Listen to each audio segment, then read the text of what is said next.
Uma pesquisa feita pelo ranking dos políticos com deputados e senadores mostra que o presidente Lula não conseguiu reverter a alta na desaprovação do Congresso e começou 2025 sendo mal avaliado. No levantamento, Lula é desaprovado por 49,1% dos deputados e 46,2% dos senadores. Os dados também mostram que 28,2% dos deputados avaliam a atuação do governo Lula como ótima ou boa. Os que classificam como regular são 22,7%. Já entre os senadores, a avaliação é positiva apenas para 30,8% dos entrevistados, enquanto 23% consideram regular. Aliás, eu já quero trazer aqui um combo de coisas que essa avaliação é muito ruim. Deputados e senadores são cabos eleitorais de um presidente nas eleições de 2026. Se ele é desaprovado por quase metade da Câmara e quase metade do Senado, esse cenário é muito triste para o Lula. O PT está fingindo que nada acontece. Ontem a gente falou que o Quaquá, que é o vice-presidente nacional do PT, procurou Eduardo Paes para que ele seja vice na chapa para a reeleição do ano que vem. Deixando de lado, assim, como quem larga uma latinha velha do vidro do carro, o Geraldo Alckmin. E o Geraldo Alckmin, veja, ele tem tanta hombridade, que ele já abaixou um pouquinho mais. O vice-presidente Geraldo Alckmin, ele tem como prioridade sua permanência na chapa de Lula para 2023, mas os aliados já veem uma brecha para que ele tente o Senado por São Paulo. Segundo a Folha de São Paulo, Alckmin costuma dizer a pessoas próximas que, em sua carreira, já foi vereador, prefeito, deputado estadual e federal, governador, vice-presidente, ministro e presidente, mesmo que interinamente. E concluiu dizendo que falta apenas ser senador para que tenha passado por todos os cargos existentes. Olha, nas eleições do ano que vem, haverá 2 vagas disponíveis para o Senado e, com a escassez de nomes da esquerda, aliados sonham em convencer a Alckmin a disputar esse cargo. Já na direita, né, você veja, né, que sujeito, que hombridade. Que hombridade. O sujeito passou a vida inteira falando mal do Lula, passou dizendo que o Lula voltar para Brasília era voltar à cena do crime, voltou junto, e agora já está aceitando, né, ser diminuído. Agora, do outro lado do tabuleiro da política, a gente teve uma surpresa, né, ontem, porque o governador de Goiás, o Ronaldo Caiado, ele afirmou que vai compor chapa com o cantor Gustavo Lima, que ainda está sem partido, nas próximas eleições para presidente da República, que acontece ano que vem, né, 2026. Segundo informações do jornal O Globo, o governador afirmou que o lançamento da pré-candidatura será em Salvador, no dia 4 de abril. Contudo, não se sabe ainda quem será candidato a presidente e a vice. Não se sabe se o Caiado vai ser a cabeça de chapa e o Gustavo Lima vice, ou se o Gustavo Lima será o candidato a presidente e Caiado vice. Lembrando aí que o Gustavo Lima, ele vem sendo cocheado não é com as coxas, é de coach, né? Ele vem sendo aí, tendo como guru, né, o ex-candidato a prefeito da cidade de São Paulo, Pablo Marçal. Agora, alinhavando tudo isso, a gente já comentou aqui nesse programa, quando as manifestações do dia 16 começaram a tomar rumo para fora Lula, impeachment do Lula, o que é bem possível, por essa pesquisa que a gente vê agora, e nós alertamos aqui e até pautamos esse debate nas redes. Isso foi muito legal porque o Lula ser empichado, quem não quer? Óbvio, todo mundo quer, mas a questão é, no atual cenário de concentração, de monopolização de todo o poder na mão do STF, a gente teria um cenário muito pior com Alckmin na presidência.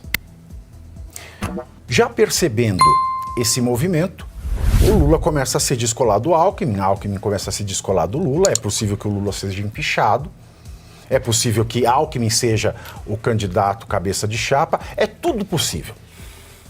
E o fato é o seguinte, o que eu andei pensando, a reflexão que eu fiz nesse micronésimo de minuto, quando eu entrava aqui no estúdio diante dessas notícias, é a seguinte, professor Suano, preste atenção.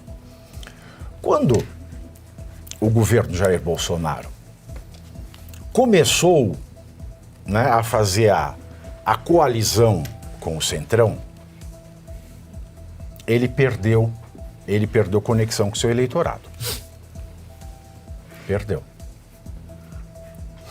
Agora o Lula, nesse desespero que ele se encontra, e desde um pouco antes, quando ele começou a fazer concessões loucas para o Centrão, o Lula perdeu o diálogo com a Dona Maria.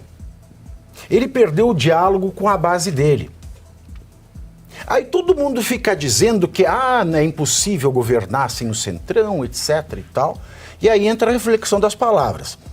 Centro é uma palavra, semioticamente, quando a gente fala centro, é de centro, é uma palavra com significado positivo. De onde vem centrado, né? Onde vem o famoso dourado caminho do meio das religiões orientais, né? A mediania, o conceito de virtude em Aristóteles, né? É sempre o caminho do meio, é o centro. A gente fala, alguém centrado é uma pessoa que tem controle de si. Mas a gente usa essa palavra centrão para o centro. Então, o centrão não é o centro. Porque o centrão não está no meio. O centrão é, na verdade, um João Bobo. É o João Bobo. Ele cai pro lado que estiver ganhando. Não tem centro, não tem centralidade nenhuma. É um João Bobo que fica no meio. Aí ele pende o que for mais vantajoso para ele. E o Centrão é onde está a corrupção. Aí você veja, o Centrão entrou no governo Lula, o governo Lula perdeu o diálogo com as bases dele, o governo Lula está esta desgraça, a gente vê essa pesquisa que o Lula não tem base nenhuma, e o que me preocupa trazer essa questão do Centrão, diante da notícia do Alckmin já jogando a toalha e do Caiado anunciando o Gustavo Lima. A minha preocupação é, eu vi essa semana, se não foi ontem, foi anteontem, uma foto do presidente do União Brasil com o presidente Jair Bolsonaro. Ele foi lá para Angra, fez uma foto. E o União Brasil, meus queridos, é o caldeirão da dona Clotilde. Ele ficou pendurado e atendendo aos desígnios do governo Lula enquanto estava favorável. Agora o cara vai, faz uma foto com o Bolsonaro. Por quê? Porque ele precisa de popularidade. Então o Centrão ele vai, porque o Centrão não tem eleitorado, ele não tem uma base de eleitor. O Centrão é um chupim. Então agora que o Lula tá por baixo, ele vai lá fazer foto com o Bolsonaro. Aí o Bolsonaro faz foto com ele e o eleitorado do Bolsonaro fica irritado. Porque o União Brasil até ontem estava fazendo tudo que o Lula pedia. E a questão é, o Centrão pode ser solução para o Brasil ou ele é uma âncora que tem que ser escancarado e quem quiser ser líder não pode se meter com eles? Desculpem, foi uma introdução muito longa, mas tudo isso se passou na minha cabeça. Olha a foto aí, o alemão separou. Tá? Não tenho nada contra, não sei o que fazem, o que deixam de fazer os líderes, se são boas pessoas ou não. Mas eu falo pela atuação do Centrão que a gente vê. Professor. Começa comigo? Então, por favor. Pavinato, vamos lá. Primeiro, quando você fala do Centrão, o centro, dentro da lógica, ele é necessário para todo regime democrático que tem uma forma de governo e tem um sistema político montado. O problema é quando você tem um modelo, uma estrutura política, uma engenharia institucional que não permite que o centro seja exatamente aqueles que podem trazer equilíbrio. Vamos fazer uma comparação? Peguemos a Inglaterra, que você tem um parlamentarismo. Elege-se um conjunto de deputados, aqui eles pegam os majoritários, o majoritário forma o governo, ou uma coligação de 2 ou 3 partidos forma o governo. Automaticamente, todos aqueles que estão na oposição formam aquilo que é chamado gabinete sombra. O que isso traz de grandeza? Porque quando você tem um gabinete montado e um gabinete sombra para se contrapor, você discute o quê? Projetos. No momento que um cara tem um secretário ou tem um ministro que vai ser o ministro da Educação, o gabinete sombra coloca aquele que vai pensar a educação para se contrapor à proposta que vem do governo. Ali é só proposta, ali é só projeto. Aqui não. O que nós temos, na realidade, quando você vê um centrão com este modelo, o centrão é nada mais, nada menos que aquele conjunto de indivíduos que não tem forma nenhuma e eles não discutem propostas, nem políticas públicas. O que eles discutem é qual é a parcela que eles vão ganhar ou aonde que eles vão entrar para aprovar ou não. Então, uma luta por benefícios pessoais. É a ação política fraca, a ação política para participar dos benefícios da política.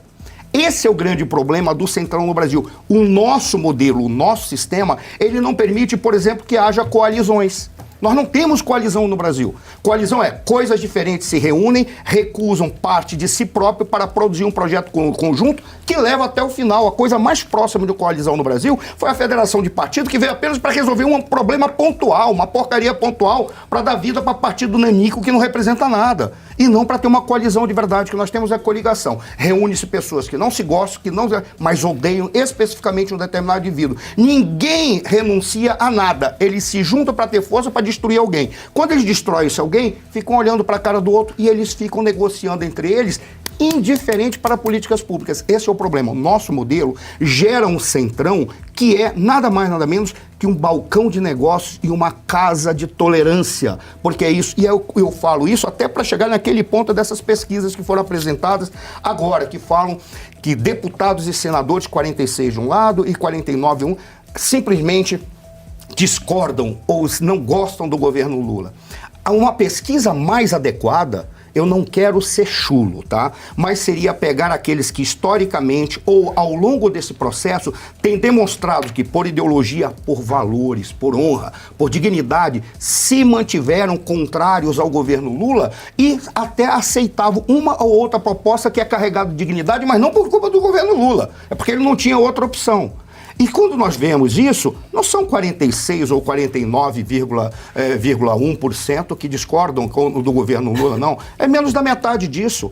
Porque, na realidade, o que você deveria colocar é daqueles que não estão, né, tanto faz como tanto fez, e que nós poderíamos colocar em duas categorias. Com todo respeito, eu não estou querendo ser chulo. Mas aqueles que dizem, olha, tanto faz como tanto fez, são nada mais, nada menos que cortesãs de rua. Aqueles que estão dizendo eu discordo, eles só estão aumentando o preço. São membros de casas de tolerância mais caros. Nada mais, nada menos que isso. Porque quando você vê aqueles que desaprovam, aqueles que desaprovam de verdade são poucos. Deve ser 15%, 20%. Os demais estão apenas dizendo, olha, o Lula não presta mais para nada. Então, a partir de agora, o que eu vou fazer? Digo que desaprovo. Se o Lula quiser me comprar, eu vou dizer qual é o meu preço neste momento. Ou seja, quando a gente para ver, o que nós temos é um grupo de cortesãs e cortesãos, acho que esse é o termo, que estão ali para se vender para aquele que pagar mais caro. Esse é que é o detalhe. Ou seja, o nosso modelo leva isso até mesmo para configurar uma ideia de centrão que é exatamente essa, uma massa informe que não serve para porcaria nenhuma. Eles não servem para nada, por quê? Porque eles não estão preocupados com políticas públicas nem com os interesses do país. Eles estão preocupados em, entrou no sistema, porque essa é a lógica. Quem entra no sistema, eu fico até orgulhoso, Carmona, de te ver aqui por uma razão simples, porque você fez parte de um governo e você atua hoje num governo do principal IDH do Brasil, que é São Caetano do Sul. Agora, quando um cara entra no governo, você já, não no governo, mas desse sistema eleitoral, você vê, o cara não quer mais sair, ele nem quer mudar isso que está aí, porque os benefícios são tantos que se ele souber que vai mudar, ele está dando tiro no pé. Então o que ele faz? Deixemos para as calendas gregas para resolver o problema, porque nós não vamos resolver. O meu problema já está resolvido.